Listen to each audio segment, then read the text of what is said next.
자, 두산 에너빌리티에 대해서 같이 한번 살펴보겠습니다. 정부가 제12대 국가전략기술을 공식 확정했죠. 그 속에 이제 원자력이 포함된 겁니다. 그만큼 정부가 강력한 의지를 가지고 있는 거고, 이번 정부는 탈원전을 폐기하고 이제 원전 생태계를 복원해 나가겠다는 게 핵심적인 정책 중에 하나죠. 글로벌적으로도 원전 시장이 굉장히 좋아지고 있거든요. 시대적 흐름이다 이렇게 보시면 될 것 같습니다. 그리고 원자력 예산도 전액 복원이 됐거든요. 민주당에서 원래는 이제 삭감 요구가 좀 있었는데 한 7천억 정도 전액이 이제 복원이 됐습니다. 이런 부분도 앞으로 원전 생태계를 복원해 가는 데 있어서 큰 힘이 될 것으로 보여지고 있어요. 그리고 두산 에너빌리티는 원전 해체와도 관련이 있습니다. 원전 현장 경험이 필수다라고 두산 에너빌리티 입장에서는 이야기를 하고 있는 겁니다.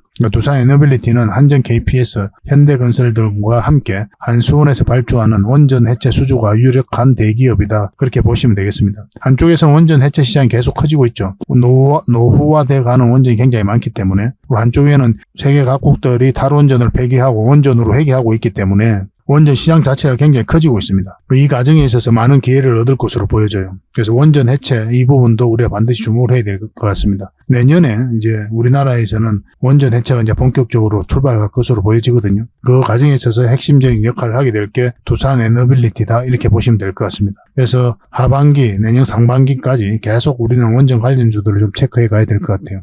대표적인 기업 두산 에너빌리티 차트를 통해서 맥점을 한번 짚어보도록 하겠습니다. 차트를 한번 보겠습니다. 바닥권이죠. 엄청난 물량이 들어왔고 이 물량들이 결국 주가를 끌어올리게 될 거다. 매번 영상에서 말씀드리고 있는 겁니다. 결국 이제 세력이 나간 흔적이 없거든요. 그리고 여기서 연기금이 굉장히 매수를 많이 했어요. 현재 6.5%의 지분을 가지고 있습니다. 그리고 최근의 흐름이 가장 중요하죠. 우리가 왜냐하면 대응을 해가야 되니까. 공매도 계속 쌓여가면서 주가 흘러내렸었고, 여기서 기술적 반등이 나올 수 있다라고 그랬죠. 그래서 매도를 생각하시는 분들은 좀 기다렸다가 이까지 왔을 때 우리가 그때 이제 매도를 하자. 매도가 이제 급하신 분들은 그렇게까지도 이야기를 했습니다.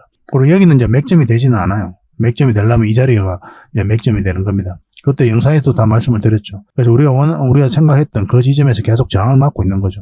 지금 21선까지 이탈을 했거든요.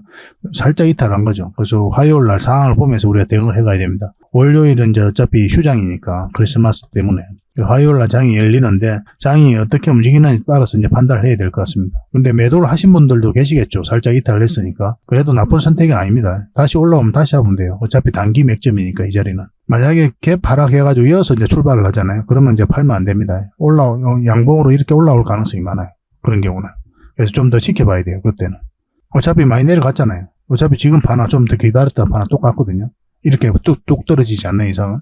근데 두산 에너빌리티는 이렇게 뚝 떨어질 가능성이 별로 없단 말이에요. 그래서 갭 하락해서 이제 출발을 하게 되면은 좀 지켜보다 양봉으로 이렇게 회복되는지 확인하면서 대응을 해가면 될 것 같습니다. 근데 이게 이렇게 이제 조정을 줄 가능성도 있는 게 이 60일선이 이렇게 밑으로 향하고 있죠. 이게 돌아서야 되거든요. 그러면 빠졌다 올라가면서 이런 흐름이 나올 가능성이 좀 있어요. 그것까지 이제 대비를 해야 되기 때문에 이제 여기서 매수하신 분들은 어차피 당기고 그렇게 대응해 가시면 되겠습니다. 근데 요 위에서부터 계속 매수해가지고 중간중간에 계속 물타기 하면서 가져오신 분들은 계시잖아요. 그런 분들은 지금은 매도할 이유는 없어요. 왜냐하면 60일선이 밑에 있기 때문에 좀 더 지켜볼 필요가 있을 것 같습니다. 빠져도 이 감아서 돌아가면서 상승 흐름이 나올 수가 있거든요. 그걸 좀 기대해 봐야 되는 거죠. 그래서 지금은 장기 맥점적인 측면에서 가지고 계신 분들은 그대로 좀 지켜보자라고 말씀드리겠습니다. 신규 매수를 생각한다면 이 111선 위로 올라와야 됩니다.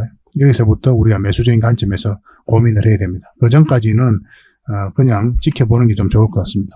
절대 이 사이에서는 매수하시면 안 돼요. 지금은. 어제 영상에서도 말씀을 드렸잖아요. 지난번 영상에서도. 근데 이어서 이제 매수를 한다고 하더라도 이 부분에서 우리가 대응을 잘해야 돼요.